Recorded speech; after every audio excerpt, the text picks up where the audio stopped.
Nagkakaroon na nga ng steadying magandang performance si Kai sa Japan B1 B-League at bumabalik na ang kanyang dominant na performance at sa tatlong latest na laro ni Kai Sotto ay double-double ang kanyang nagawa na stats. Magkakasunod ito. Ang isa pang napansin natin ay maganda rin ang combo na ipinapakita ni Kai at Jarrell Martin. Yung pasahan nila nagre-resulta sa magandang plays, malakas ang opensa sa loob ng paint at mas lumakas ang Kushigaya noong bumalik na nga itong si Kai Sotto. Kayang-kaya pa ng Kushigaya Alphas na makahabol. Meron pa silang 3 buwan na natitira sa season para gawin ito at mas titindi pa ang Kai Sotto Jarrell Martin plays sa shaded area na sasabayan naman ng 3-point shooting ng mga guards ng Kushigaya Alphas. Malalakas ang tinalo ng Kushigaya sa kasalukuyang season ang Livanga Hokkaido at Sendai 89ers. Game din na naman ngayong araw ng linggo Kushigaya Alphas laban sa team ng Sendai 89ers para sa kanilang back-to-back games. Isa ito sa inaabangan natin at magagawa kaya ng Kushigaya na makuha ang 2 panalo kontra sa team ng Sendai 89ers o makakabawi naman kaya ngayong araw ang kalaban ng Kushigaya ng Sendai at magkakaalaman nga mamaya. Wala pong live ang Japan B-League ngayong araw para sa larong ito at ibang teams ang kanilang ilalive sa kanilang page naman ngayon. Magkakaroon ulit tayo ng magandang review at video tungkol sa laro ni Kai at ng Kushigaya Alphas ngayong araw laban sa team ng Sendai 89ers. Sa depensa ni Kai Sotto, dama pa rin ang kanyang presence sa ilalim. Nagagawa pa rin niyang makapagbigay ng pressure sa tira ng mga kalaban at tandaan natin na isang 7-3 ang ating big man kaya naman may lamang si Kai Sotto sa shaded area. Yung depensa na kung saang team siya naglalaro ay gumaganda mapakushigaya man ito o gilas. Hindi nga natin inaasahan na ganito kaagad ang maipapakita ni Kai at sabi nga ng ilang mga fans sa comment section na nabasa ko baka 1 month pa bago makapag-perform ng mabuti itong si Kai Sotto pero heto na nga mabilis na nakapag-adjust at hindi man ganon kataasan pa masyado ang kanyang stats pero ang double-double nga rin na 3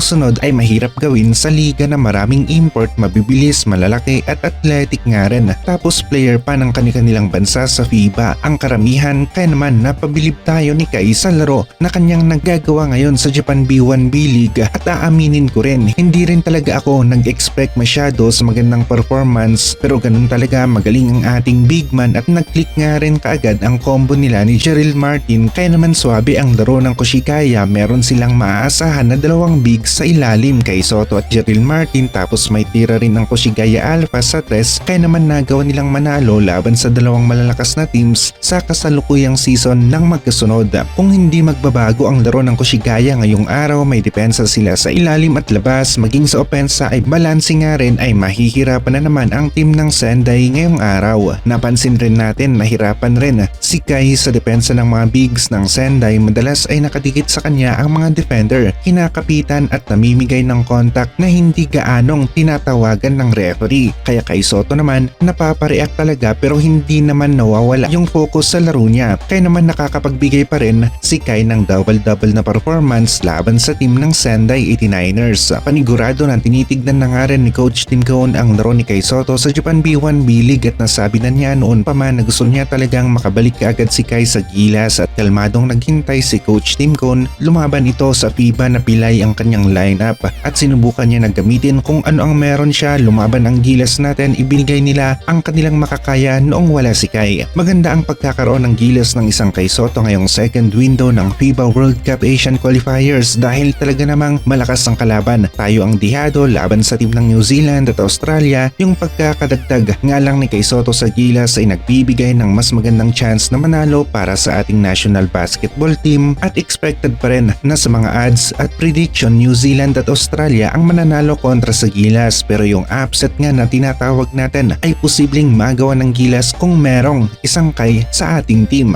Kai Sotto at Junmar sa gilas sila ang magiging pundasyon natin sa loob ng paint at sa tulong rin ni QMB at AG Edu ay mas nagiging solid pa ang rotation ng mga bigs natin. Yun nga lang malakas rin ang laro ng New Zealand at Australia sa ilalim, hindi rin basta-basta ang kanilang mga players na naglalaro sa shaded area kaya mapapalaban ng gusto si Kai sa ilalim. Nagawa ng gilas na manalo laban sa team ng Latvia at New Zealand sa tulong na rin ng Kai Sotto at Junmar combo. Ito ang napuna ng mga teams na ito, lumaki ang gilas at yun ang isa sa dahilan kung bakit nga sila natalo. Given na nga rin ang ambag ni JB bilang isang naturalized player, aasahan na natin ang maganda niyang kontribusyon kagaya ng dati niyang ginagawa para sa gilas at yung laro ni Dwight Ramos na kayang-kaya rin na makapagbigay ng magandang ambag sa Gilas team. Hindi natin tiyak kung sino ang mananalo sa mga larong ito. Ang alam lang natin, malakas ang kalaban pero may chance ang Gilas na manalo o maka-upset at makakapanood tayo ng magandang laro sa second window ng FIBA World Cup Asian Qualifiers.